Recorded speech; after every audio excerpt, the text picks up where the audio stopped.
मेरे प्रिय मसीह भाइयों बहनों, पास्टर मैसन विग्रेस की ओर से आपको नमस्कार। मैं आपसे कांपते हुए दिल और सच्चे प्रेम के साथ एक गंभीर प्रश्न पूछना चाहता हूं।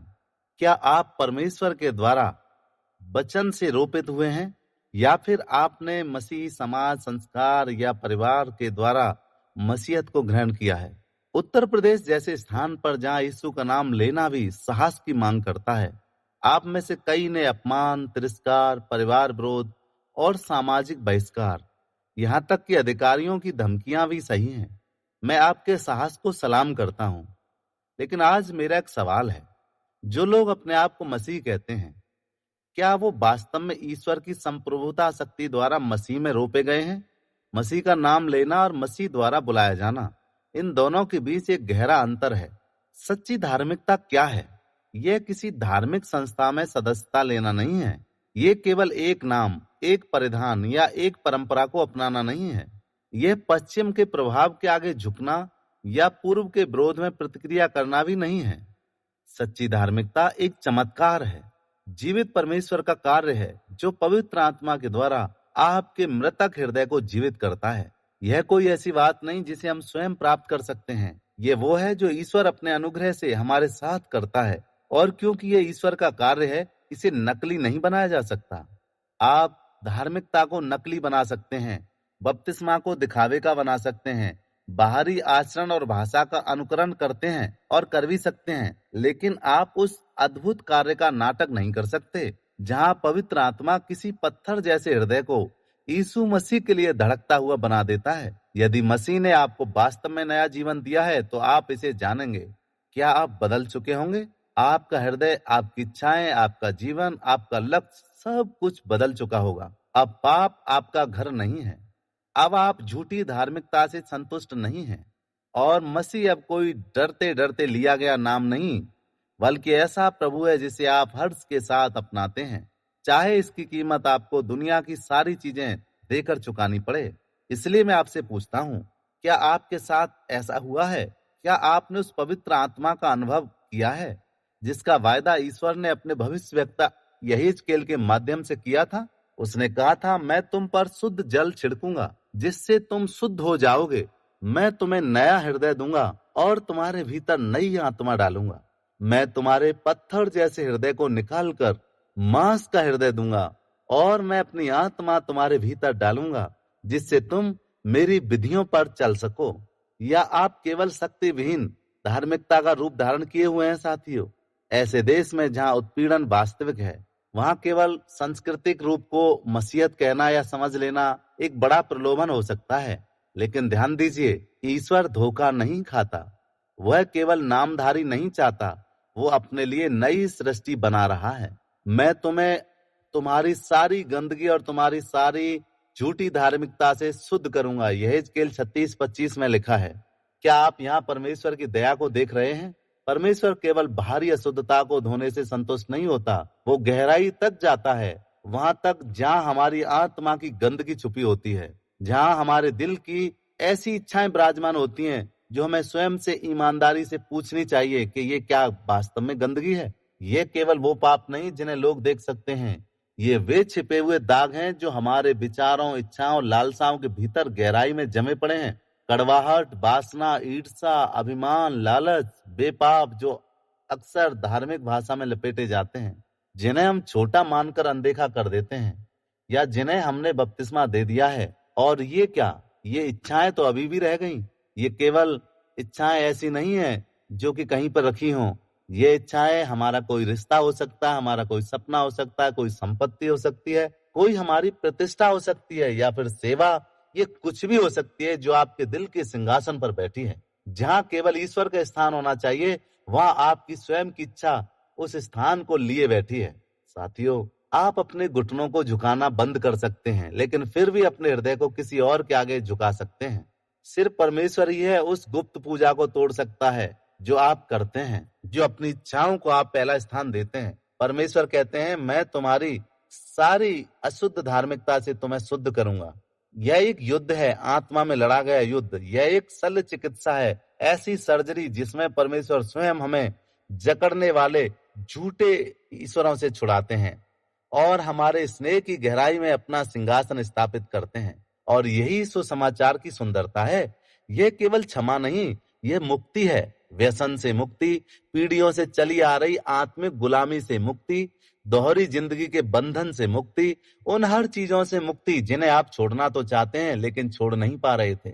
जब ईश्वर किसी व्यक्ति को सच में बदलता है तो वो केवल आदतों को नहीं सुधारता, वो तुम्हारे हृदय में आकर के आराधना का केंद्र बन जाता है। वह केवल कृत्य को क्षमा नहीं करता, वो उस बंधन की जड़ को उखाड़ फेंकता है। जंजीरें टूट जाती हैं और झूठे ईश्वर आपकी जिंदगी से चले जाते हैं। इसलिए मैं आपसे पूछता हूं, क्या आप अपनी इस प्रकार की इच्छाओं से शुद्ध हो चुके हैं? क्या ईश्वर आपके आत्मा के गहरे भागों तक आ पहुंचा है, या आप अभी भी अपने दिल के किसी कोने में किसी गुप्त गुरु को छिपा कर बैठे हैं? आप सार्वजनिक जीवन में विश्वासी हो सकते हैं, लेकिन क्या आप निजी रूप से स्वतंत्र हैं? आप संसार से अलग हो सकते हैं, लेकिन क्या आप अपने दिल के उन झूठे ईश्वरों से अलग हुए हैं? आज आपकी प्रार्थना यही होनी चाहिए, हे प्रभु, सतह पर मत रुको, मेरी पूरी गंदगी को ढो डालो, हर उस बंधन को तोड़ दो जो मेरे सिंहासन से प्रतिस्पर्धा करता है। जो कुछ भी मुझ में मरना चाहिए उसे मरने दें, ताकि प्रभु तुम मेरे हृदय में जीवित रह सकें। परमेश्वर का वायदा है, मैं तुम्हें नया हृदय दूंगा। यह हिजकेल 36:36 में। यह कोई मरम्मत नहीं है, यह कोई प्रतिस्थापना नहीं है। ईश्वर यह नहीं कहता कि मैं तुम्हारे हृदय की मदद करूंगा, वो ये नहीं कहता कि मैं तुम्हारे हृदय को ठीक कर दूंगा। वो ये कहता है, मैं तुम्हें नया हृदय दूंगा। यही क्रांति है साथियों, ये दिव्य शल्य चिकित्सा है, ये रूपांतरण है। हमारा पुराना हृदय सुधरने की योग्य नहीं है। यह कोई मामूली बीमारी नहीं है, ये आत्मिक मृत्यु है। इसलिए ईश्वर सलाहकार के रूप में नहीं, बल्कि आकाशीय शल्य चिकित्सक के रूप में आते हैं, एक दिव्य हृदय रोग विशेषज्ञ के रूप में। और वो क्या करते हैं? वो पुराने को निकाल देते हैं और उसकी जगह कुछ नया रख देते हैं। कहा है कि मैं अपनी आत्मा तुम्हारे भीतर डालूंगा, यह हिजकेल 36:27 में। यह कितनी चौंकाने वाली बात है और आश्चर्य, कितनी बड़ी सच्चाई। जिस परमेश्वर ने इस पूरे ब्रह्मांड की रचना की, वही अब मनुष्य के हृदय में वास करना चुनता है। यह कोई काव्यात्मक भाषा नहीं है, यह कोई प्रतीक नहीं है, यह शाब्दिक, जीवित और वास्तविक दिव्य उपस्थिति है। परमेश्वर की आत्मा, वही आत्मा जो सृष्टि के आरंभ में जल के ऊपर मलराती थी, जिसने यीशु को मृतकों में से जिलाया, और वो जो पेंतिकुस्त के दिन विश्वासियों पर उंडेली गई, अब प्रत्येक विश्वासी के भीतर निवास करती है। यही सच्चाई है कि जो मसीह विचारधारा को, परमेश्वर यीशु मसीह को पृथ्वी के सभी अन्य धर्मों से अलग करती है। हम परमेश्वर को दूर से नहीं खोजते, हम उसके पास पहुंचने की कोशिश नहीं करते। वह स्वयं हमारे पास आया और वह हमारे अंदर रहने के लिए आया। उत्तर प्रदेश जैसे राज्य में, जहां बहुत से विश्वासी अकेले हैं, बिखरे हुए हैं या विरोध का सामना कर रहे हैं, यह वादा सब कुछ है। आप कभी अकेले नहीं होते। हो सकता है आप अपने गांव के अकेले विश्वासी हो, फिर भी ईश्वर की आत्मा आप में निवास करती है। हो सकता है आपका परिवार आपको छोड़ चुका हो, लेकिन पिता परमेश्वर ने आपको अपना घर बना लिया है। हो सकता है आप स्वयं को कमजोर महसूस करते हो,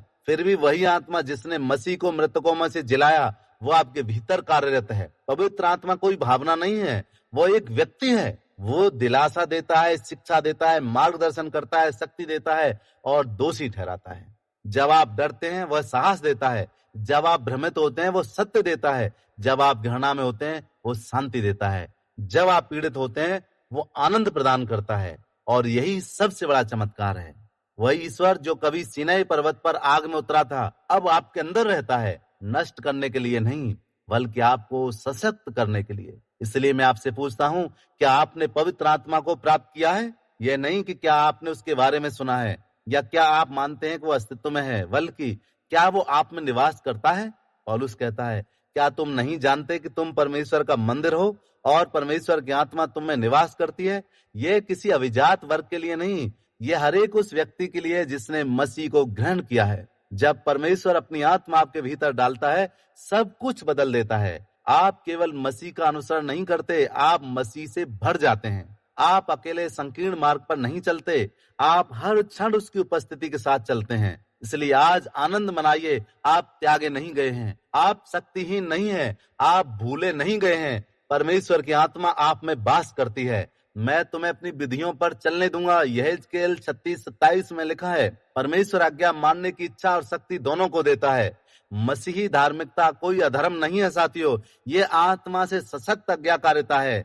यहाँ हम एक ऐसी सच्चाई पर पहुंचते हैं जो चुनौती भी देती है और सांत्वना भी देती है। सच्चा बदलाव हमेशा वास्तविक आज्ञाकारिता की ओर ले जाता है। परमेश्वर कहते हैं, मैं तुम्हें अपनी विधियों पर चलने के लिए प्रेरित करूंगा। यह कोई सुझाव नहीं है, यह कोई विनती नहीं है, यह कोई सलाह नहीं है, यह सशक्त कारण है।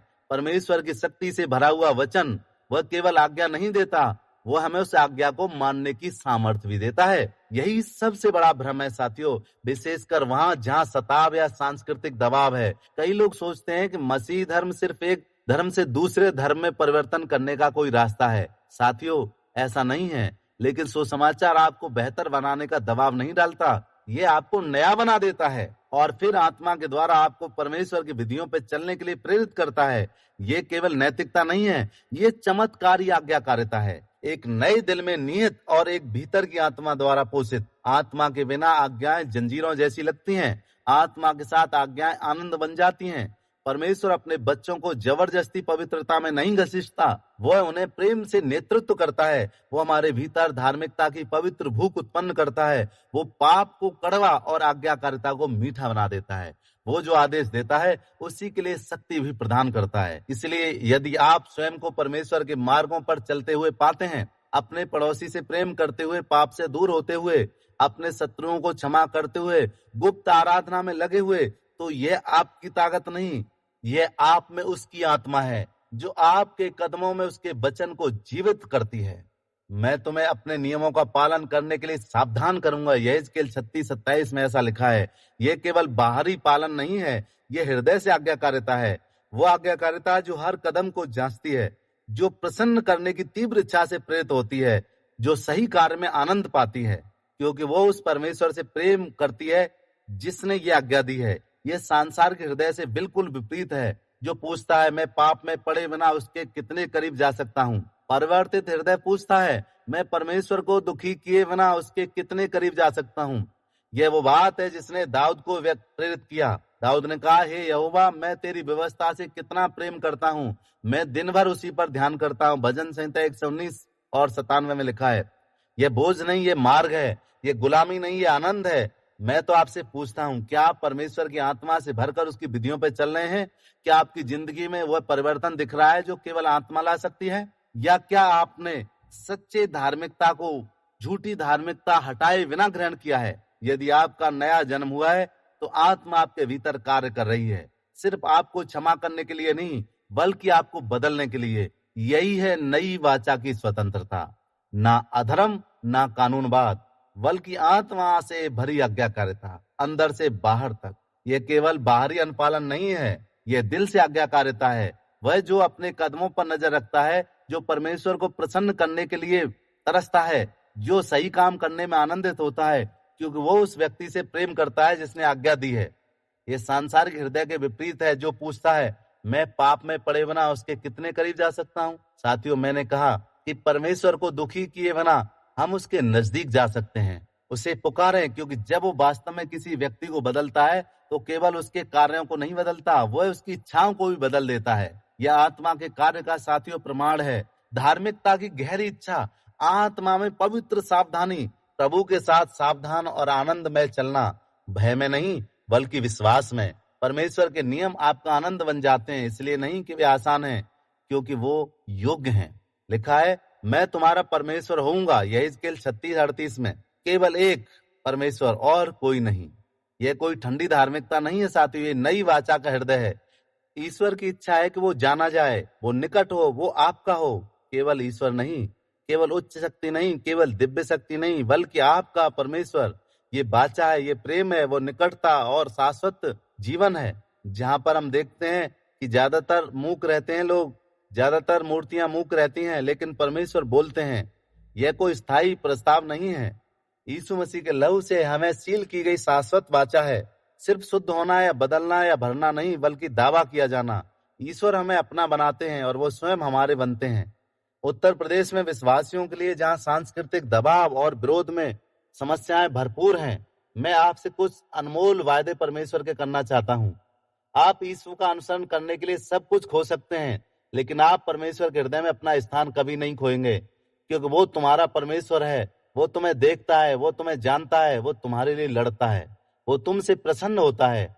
और अब मैं तुमसे पूछना चाहता हूँ, क्या तुम आज ये कह सकते हो कोई परमेश्वर है नहीं, बल्कि वो मेरा ही परमेश्वर है? यदि हाँ, तो तुम्हारे पास ब्रह्मांड का सबसे बड़ा खजाना है। यदि नहीं, तो मसीह के पास आ जाओ, आशीर्वाद के लिए नहीं, बल्कि स्वयं परमेश्वर को पाने के लिए। यही इसके 36-29 में लिखा है, मैं तुम्हें तुम्हारी सारी अशुद्धता से बचाऊंगा। उसने आपको शुद्ध किया है, उसने आपको नया हृदय दिया है, उसने आपको नई आत्मा से भर दिया है। और अब वो कहता है, मैं तुम्हें तुम्हारी सारी अशुद्धता से बचाऊंगा।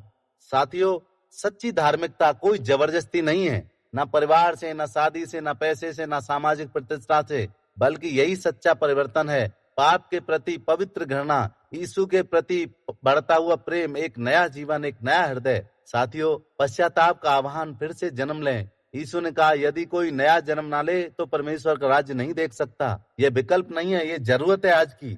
आपको सुधार की नहीं, पुनरुत्थान की आवश्यकता है।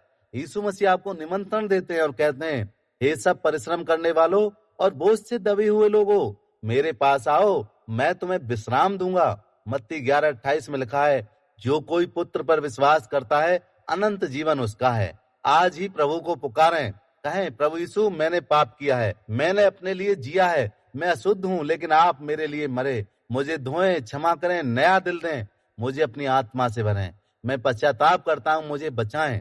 और अंतिम प्रतिज्ञा, जो कोई भी प्रभु का नाम लेगा वो बच जाएगा। रोमियो 10:13 में लिखा है।